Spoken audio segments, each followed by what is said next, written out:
Good morning, students. Good morning, students. Hope you all are healthy and fine. So again, I am welcoming you all on the online classes.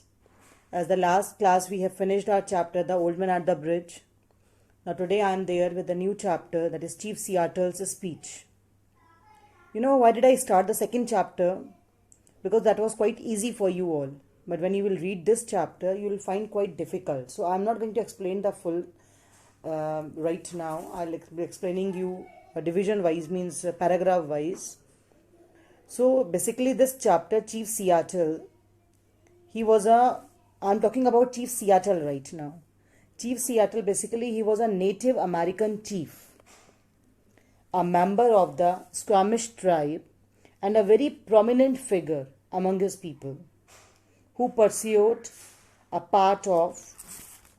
basically pursued a path of accommodation and reconciliation whenever we do some kind of communication with someone, with white settlers.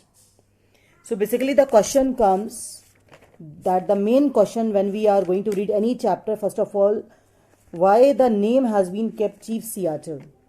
So Chief Seattle, who was Chief Seattle? So Chief Seattle was the Native American leader of the Squamish and Duwamish tribes of Washington. He had been fighting, basically what was his main motto? He had been fighting for the rights of his native people in the face of American colonizers. And the second question comes, when did he deliver this speech? When and where did he deliver this speech? So, date and this speech, whenever he delivered, even the date and location of the speech has been disputed. But the most common version is that on 11th March 1854, Seattle gave a speech at a very large outdoor gathering in Seattle. His speech was given to his people when an American wanted to buy the native land of his tribe. When Americans wanted to buy the native land of his tribe and in return offered them amnesty and the right to live there. Amnesty and the right to live there. Amnesty means basically when we forgive, and right to live there. So this I am going to give you all a bit introduction of Chief Seattle's speech. Chief Seattle's speech is basically a speech which was delivered by Chief Seattle, who was an important figure in the early American history and was the chief of the Squamish and the Duwamish tribes. The one who was fighting for the right of his native people in the face of American colonizers. You know, his speech was given to his people when America, colonizers, wanted to buy the native land of his tribe. In return, offered them amnesty and the right to live there. As an old chief who had seen natives killed, reluctantly accepted the offer since he believed turning it down with only result in the total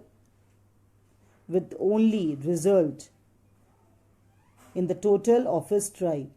His speech was basically consolatory in nature, helping his people to understand what was going on, what was their big position in the political climate, and helping to understand the transition they were now forced to make. So, the very first question that is clear, who was Chief Seattle? Chief Seattle basically was the chief of the Duwamish and the Squamish tribe. The very first thing comes over here. Who was Chief Seattle? He was the chief of the Duwamish and Squamish tribes. And next thing comes, he was the very powerful leader of Red Indians. He was a very powerful leader of the Red Indians. Second thing comes. So the question comes, who was Chief Seattle? And the second comes, who was he? He was the powerful leader of the Red Indians. So basically, this full Chief Seattle's speech has been, basically when you will read it, you will get in your book first page also. It's a very powerful, bittersweet plea for respect of Native American rights. What are our rights? And environmental values. So when you will read this, you will be getting so many characters or so many names, different names. So first I'll let you know what are these particular names. When you will get the name, you can say you will get the name of Isaac Stevens also. Governor Isaac Stevens. Who was he? He was the Commissioner of Indian Affairs. Whatever I am telling you, all these things, these points, first you write in the front of your book.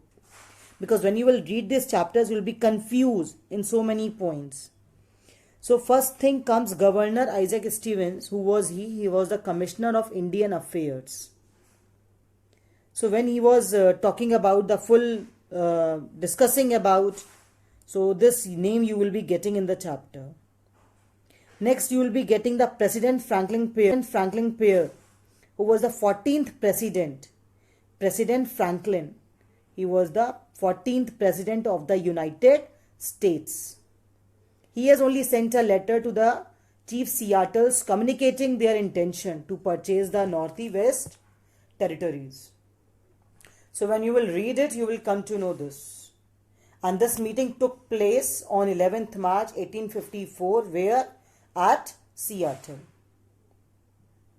Which is when Chief Seattle made this particular speech. When did he make this speech? These questions will come in the exam. 11th March 1854 at Seattle. So, Seattle, who was the leader of two tribes, I have already told you. He was a powerful warrior also and a very good orator. He was a very good orator. And when you will read this chapter, the city of Seattle also, in the name of Washington, in USA, is named after him. The city of Seattle in the USA is named after him. This full he has written, spoke this, in the native language, Lushoot Seed. When you will read this, Lushoot Seed, you will get it. In this language he has spoken this. Native language, Lushoot Seed. Who was the governor? Isaac Stevens. So when you will read it, you will come to know these things. Second thing, while his speech, he had placed one hand on Governor Isaac Stevens' head and then slowly pointed the index finger of the other hand towards the head as he began his speaking. When he was starting giving his speak, when he was going to start, he put the other hand. So when you will read it, so you will get so many things. Now you will get the governor Isaac Stevens was referred as White Chief. Governor that we were talking about, and that time I told you all to write. He was referred as the White Chief. When you will see the pale face, that will be referred as white settlers. Red men referred as the Native Americans. Particularly land belonged to them. Native Americans. Red men, Native Americans. George Washington. The natives thought that the Chief Seattle was still alive, which is why in his speech Chief Seattle referred as great, good, big chief and good father. So these things you will be getting when you will read it. He has explained so many things in this particular full chapter, full story. So this particular story, the following is a widely published speech basically, attributed to Chief Seattle, in which he argues with gentle irony in favor of ecological responsibility and respect of Native Americans, beliefs, traditions and land rights. You know what happens if suppose you have some kind particular land and somebody comes and asks you the land. Definitely if that land belongs to you. But because of the circumstances, if you give also that land, but if you are emotionally connected with that particular land, so the persons will come and definitely they will hire that particular land in their own uses. So if you are emotionally connected with that land, you will definitely cry, you will speak for that. But if there are some people, it only depends upon the person to person. The same thing happens with Chief Seattle. Somebody came and somebody was taking his land, so he did not keep quiet. He has to speak on that point. So he stood, he took a step and he spoke this. So basically, traditions and land rights. Although what he actually said may have been lost through translation and rewriting the speech or letter attributed to Chief Seattle has been widely cited as a powerful, bittersweet plea for respect of Native Americans' rights and environmental values. So when you will read this chapter, you will be getting these things. Second thing comes, see, now I am going to start the chapter. So read this chapter very properly. And whatever the words I am telling, write their meanings also. See the very first paragraph. When you will see the very first paragraph, will only telling you the changing times and Seattle's response.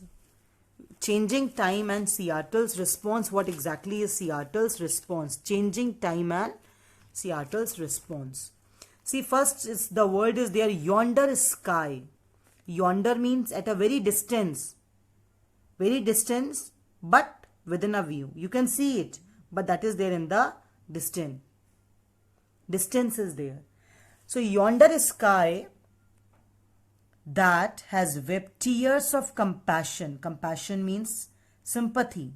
Upon my people for centuries untold, and which to us appears changeless and eternal may change. Today is fair, tomorrow it may be overcast with clouds. Yonder sky means wherever we live just, where do we live? We live in our home. But as we go out, what do we see over us? We see only the sky. So yonder sky over there at a very distant place, but over a view. We can see it. We can see it. We can see the sky. Yonder sky that has wept tears of compassion. What kind of tears that has wept? That was the sympathy upon my people for centuries untold.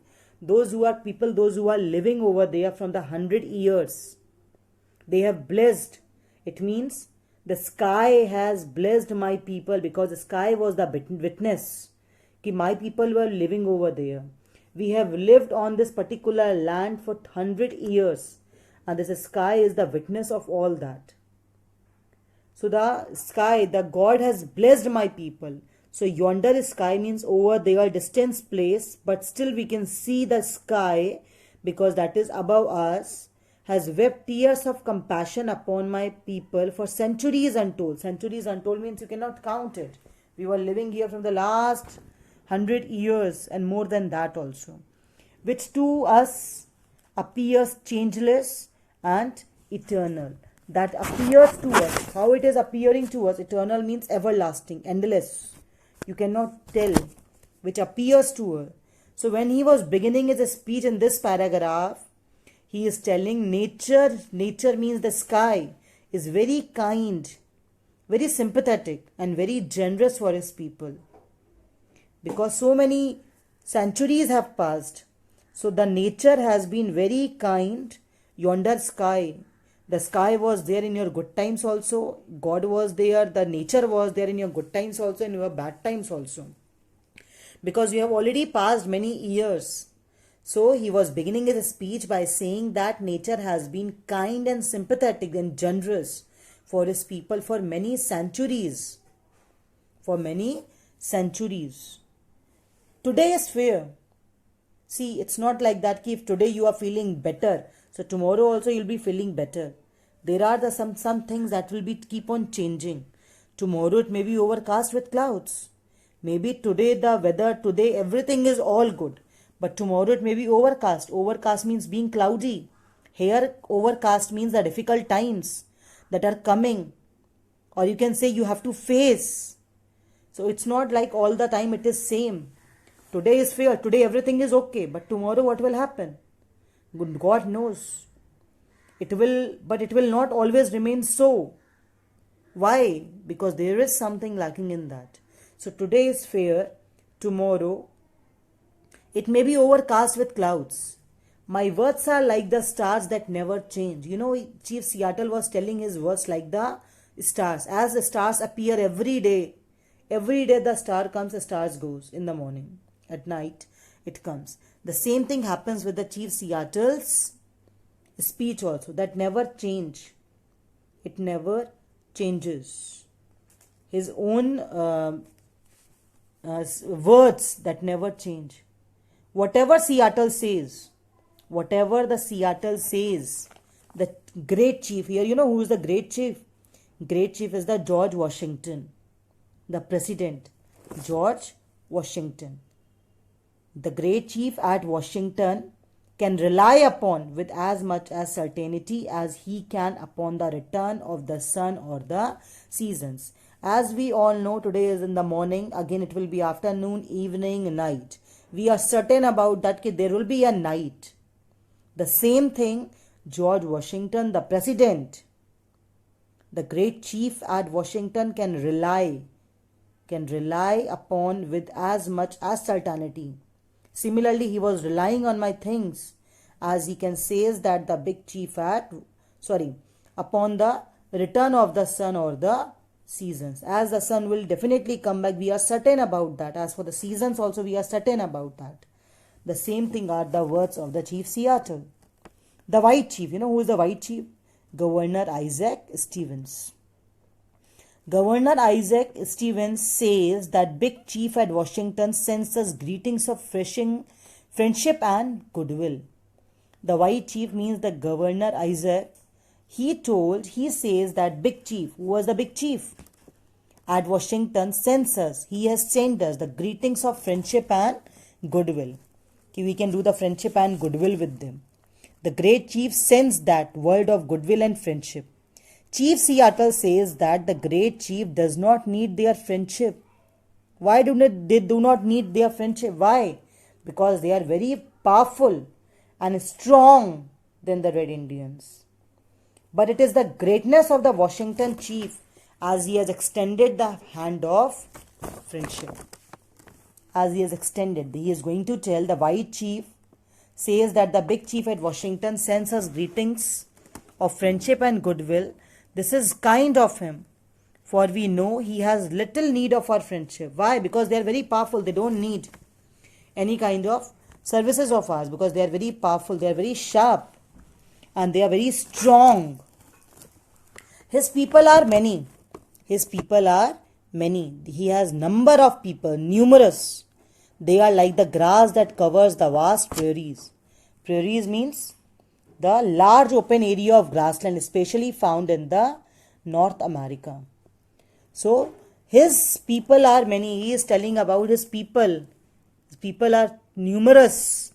And how are they? Similarly, they have the people that is covering as the vast prairies, the large area covering. The same thing happens with the people in the North America. They have the good strength. They have the good people because they are very strong and powerful. But what happens to us? My people are few.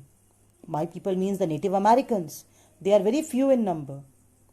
They resemble. They resemble means to be like or to be similar. How are they are similar? The scattering trees of a storm-swept plain. The resemble. How did they resemble to be like or to be similar to? Like, you know, if there is a particular area that is covered with the trees, full trees that is covered with full trees, it's covered with the woods and all, everything is covered. But what happens all of a sudden? There is a storm. So all the trees uprooted, collapsed, scattered here and there. So they resemble, because my people are very few, they resemble my people few like scattering trees. They are spread here and there. A small number of something. My people are very few. The great and I, presume means to suppose or to assume. The great and I, we assume good. White Chief sends us words that he wishes to buy our land. He gave us that he wishes to buy our land, but is willing to allow us enough to live comfortably. He is not taking our full land. He is giving us a small space to live over there, to live comfortably. This indeed appears just, even generous. For the red man no longer has rights that he need respect, and the offer may be wise also, as we are no longer in need of an extensive country. See, again the Chief Seattle is telling he has censors. Chief Seattle does not need their friendship as they are more powerful and strong. Clear? Not Chief Seattle. The great chief does not need their friendship as they are more powerful and strong than the Red Indians. But it is the greatness of the Washington chief as he has extended the hand of friendship. And how did he extend the hand of friendship? By telling this, that he is not, like white chief censors word that he wishes to buy our land, but is willing to allow us enough to be live comfortably. This indeed appears just even generous. This indeed it appear very generous, For the red man no longer has right. For the red man, they don't no longer has rights that he need respect.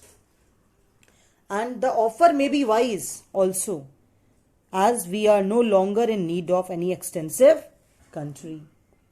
Chief Seattle basically recalls a time when his people were large in number.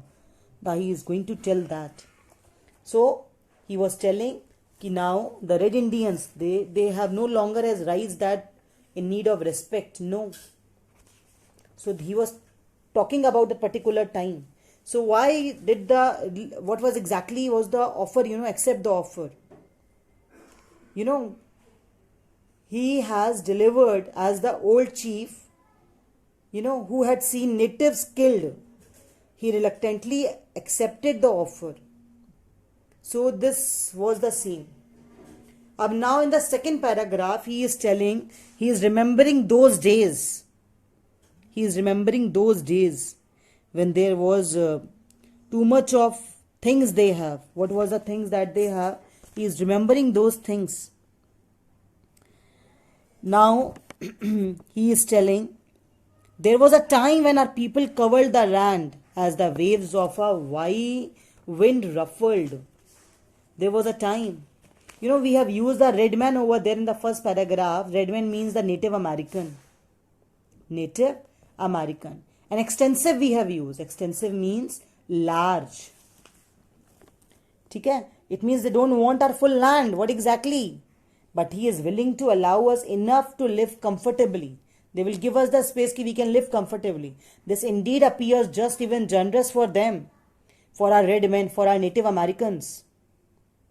Why? Because they have rights that he need respect. And the offer may be wise also, as we are no longer in need of any extensive country. Why we are not in need of any extensive country? Because my men are very few. We are very small in quantity, so we don't need too much of land and too much of things. So Chief Seattle is telling, they are also giving us. They have only given us the hand of friendship. So he is telling. Now in the second paragraph, he is talking about the untimely decay. He is remembering those days. There was a time when our people covered the land as the waves of the wind ruffled sea covered its shell-paved floor. Untimely decay, I have explained to you. Destroyed before the usual time. Untimely decay, that second paragraph is basically on this. Untimely decay means destroyed before the usual time. Before the usual time it was decayed. Ruffed is very disturbed. Very disturbed. So there was a time when our people covered. Now he is again remembering those days. Again recalling the time when his people were large in number. They were large in number. So we can say that they were too much. They were numerous. They were large in number. So there was a time, he was remembering, he was recalling all those time. There was a time when our people covered the land. They was numerous in numbers as the waves of the wind ruffled sea covered its shell-paved floor. Wind ruffled sea is the surface of the sea, which is caressed gently by the wind. They were numerous. And the sea covered in the shell-paved floor. Shell-paved floor means the seabed that is covered with the shells. The land was very rich. The land was very rich and the people, because they were numerous in number, so they were covering the land. But that time long since passed away. But now that time is not there. With the greatness of tribes that are now but a mournful memory. Now what is left now with me? only the mournful memory. I can only recall those days. That days cannot come back. I will not dwell on. I will not dwell on. Dwell on means I will not linger over. I will not mourn over. No. Nor mourn over. Neither I will grieve for all those things. No. Our untimely decay. Untimely decay, I told you, already destroyed before the usual time. Our untimely decay, nor reproach my pale face. I told you, pale face, that was the white Seattles. He is not going to tell anyone. He is not going to attribute. He is not going to blame anyone. He is not going to blame to white settlers that with hastening it. No. He is not going to tell. It means, because this is not only the fault of them, as he is telling, as we too may have been somewhat to blame. It means we are also somewhere to be blamed for this. We also did something wrong. That is why we are also to be blamed for this. Chief Seattle, he is recalling the time in this paragraph when his people were large in number, numerous in number. But now they are limited. But then too he is not mourning over. Instead of mourning over their untimely decay, what did he want to do? He wants to look forward. He wants to look forward. He wants to go ahead because he didn't want to remember all those things. Because whatever has happened is already done. Everything is over. So he didn't want anything to be blamed or to think about this and all. No. So he is telling, no, I don't want to be blamed to anyone because we are there. Somewhat we are also somewhat to be blamed because we also did something wrong. So we are also to be blamed for this. See, this chapter, first and second paragraph is, you will feel it's quite difficult to understand. But when you will read this, when you will read the emotions of this particular Chief Seattles, so you will be getting. See, again and again I am telling, there are the first paragraph and the second paragraph. First paragraph I have already told you that depends upon something else. There is whenever you will read any chapter, you will be getting, why are we reading it? What exactly is the purpose to read it? See, he has used so many things in the first paragraph. Again, I wanted to tell you. First of all, he has used कि tomorrow it may be overcast with clouds. So Chief Seattle, just after opening his speech, commented this about the future of the people, the Red Indians, the tribal Americans. He talks about the possible untimely destruction of the Red people. Overcast with clouds. Again, I am telling you why, because it will make you comfortable to understand. Refers to the overcast with clouds refers to the uncertainty that looms large over the future existence of this tribe. And one more thing he has used, like we can use a question also. How much are the Seattle's words reliable as far as Great Chief is concerned? So he has used the line, his words are like the stars that never change.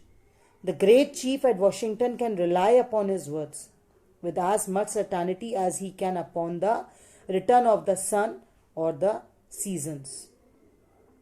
When he started this line again, the yonder sky, that has wept tears of compassion upon my people for countries untold. These words have been spoken by Chief Seattle in the above quoted line. He is talking about a very positive change in the native Red Indians. Lives if the white settlers really do what they promise. He refers to the sufferings of his people for centuries so far leading to the decay of this tribe. See, I am telling you only 2 paragraphs right now. You know why?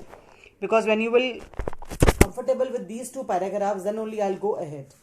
So again, I'll be back in the next class with the 3rd paragraph. Till then, you get both the paragraphs. Any doubts, please jot down somewhere. When the school opens, we'll be telling you all. I have already given the homework of your very first poem, that was the Heart of the Tree. 3 paraphrases I have given, as well as the few questions that you all need to solve in your notebooks. Or if you have the workbooks, you need to solve that workbook also.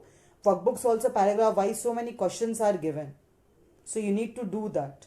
So I have already given your homework, and as well as the main notes of the plant of the 3 paraphrases I have already given. Read that.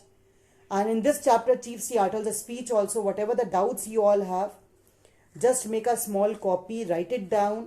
Whatever the lines I am telling, any doubts you all can ask anytime. Clear, everyone? Till then, read it. Bye bye. Stay healthy. Be happy. Thank you, class. Bye bye.